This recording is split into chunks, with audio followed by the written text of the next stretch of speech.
merubah makna istawa menjadi istaula. Istawa bermakna, ini tafsir. Nah, ini dia.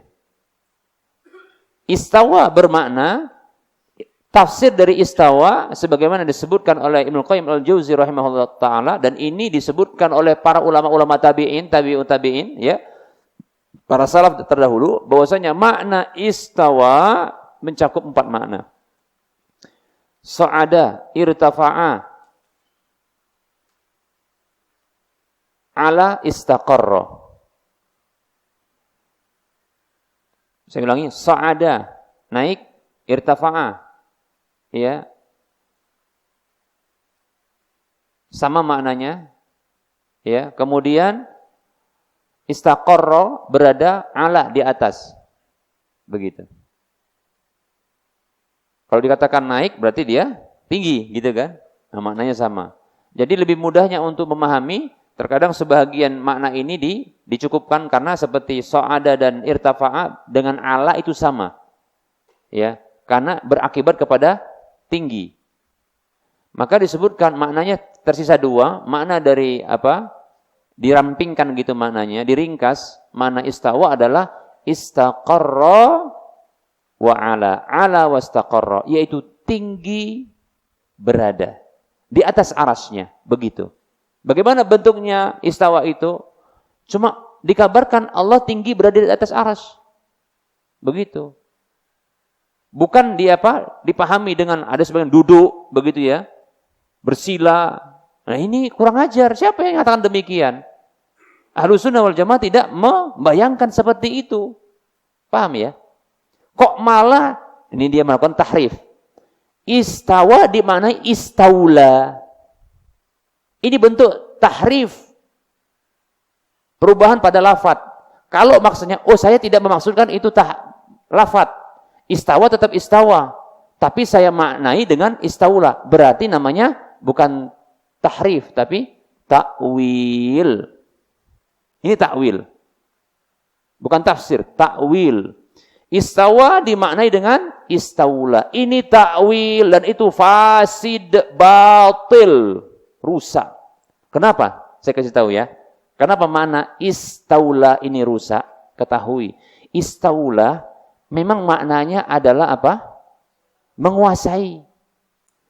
Tapi itu ba'dal mughalabah, ba'da takhir, itu setelah melakukan penggulingan. Atau penggulingan, pengkudetaan.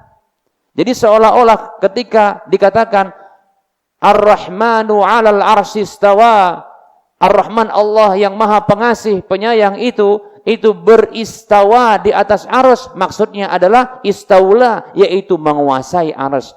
Ini makna ini menuntut bahwasanya dipahami kalau istaula dia berarti sebelum Allah menguasai arsy, Allah ngalahkan penguasa sebelumnya arsy itu.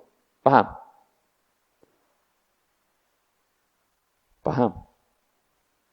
Baru setelah itu Allah menguasai. Karena makna istaula demikian dalam bahasa Arab. Jadi contoh kalau dikatakan ya Bani Abbasiyah itu istaula 'alal khilafah. Paham ya? Kalau dikatakan begitu. Ya. Bani Abbasiyah istaula Bani Abbasiyah ya 'alal khilafah. Bani Abbasiyah itu menguasai kekhilafahan. Itu berarti maknanya adalah penguasa sebelumnya itu ditaklukkan, dikudeta, digulingkan. Siapa?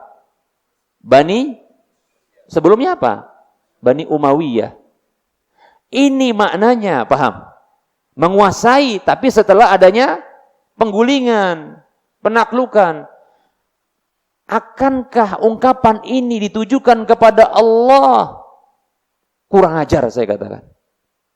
Ini tahrif, bukan tahrif, tadi apa? Takwil.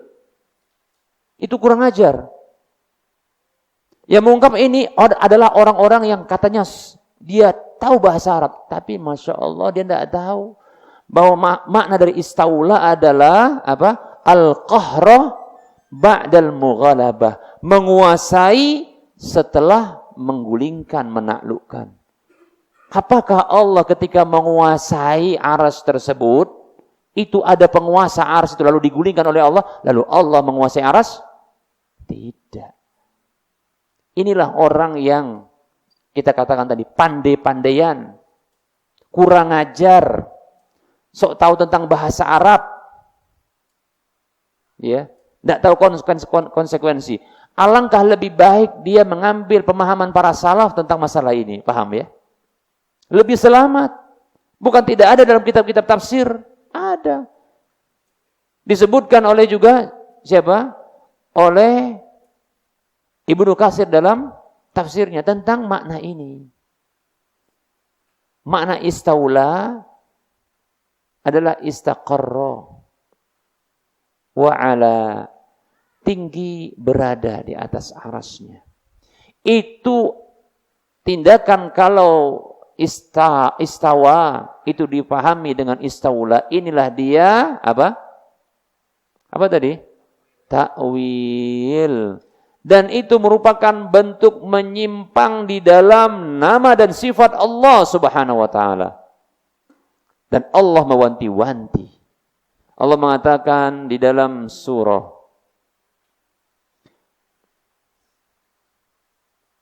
apa ya? Allah mengatakan, "Walillahil asmaul husna fad'uuhu biha wa dharul ladzina yulhiduna fi asma'ihi sayujzauna ma kanu ya'malun." Allah berfirman di dalam surah Al-A'raf ayat 180. Allah memiliki nama-nama yang maha indah. Di antara keindahan nama-nama Allah adalah Allah bersifat sesuai dengan namanya. Nama itu indah karena ada kesesuaian nama dengan sifat. Ketika disebutkan Allah Ar-Rahman, Allah yang maha penyayang, pengasih, maka Allah punya sifat kasih sayang. Bahkan sempurna kasih sayang Allah. Paham ya? Ketika Allah bernama dengan Ar-Razzaq, Allah yang maha pemberi rezeki, maka Allah menanggung semua rezeki para hamba. Seperti itu. Itu sifat Allah. Ya. Baik para muslim rahimani wa rahimakumullah. Allah memiliki nama-nama yang maha indah. Dan berdoalah kepada Allah dengan nama-nama tersebut. Disebutkan nama Allah. Ketika kita menginginkan sebuah permintaan, maka sebutkan nama Allah sesuai dengan permintaan kita. Kita ingin rahmat, minta rahmat kepada Allah dengan menyebut nama Allah Ar-Rahman yang memiliki sifat rahmat. Ar-Rahim dan seterusnya. Lalu Allah mengatakan, وَذَرُوا الَّذِينَ أي وَاتْرُكُوا الَّذِينَ, tinggalkan orang-orang yulhiduna yang mereka menyimpang fi asma'ihi, di dalam nama-nama Allah yang itu mengandung sifat-sifatnya. Maka tinggalkan, kata Allah, orang yang menyimpang di dalam nama dan sifat Allah dalam keyakinan tersebut. Di antaranya tadi apa? Ta'wil. Perintah untuk meninggalkan. Tinggalkan. Sayujzauna ma kanu ya'malun. Kalau mereka akan dibalas, diganjar terhadap apa yang mereka kerjakan itu. Tinggalkan. Lebih-lebih, ya, alhamdulillah, para dai-dai ahlu sunnah wal jamaah banyak. Ilmunya mumpuni, ya kan?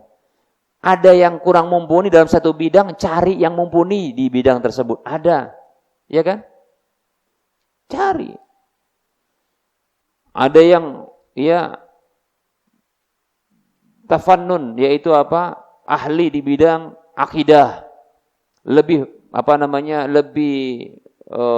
tamakun atau punya potensi di bidang akidah, keahlian di bidang fikih, lebih khusus fikih muamalah, ada fikih usrah keluarga, ada kemudian masalah apalagi masalah warisan contohnya, ya. Nah, tinggal cari, banyak. Ngapain melirik kepada orang-orang yang menyimpang di dalam nama dan sifat Allah ini? Itu pun terkadang kaleng-kaleng. Iya kan? Ngomongnya begini, tapi padahal belum tentu begitu. Ya. Dalilnya entah mana. Ya.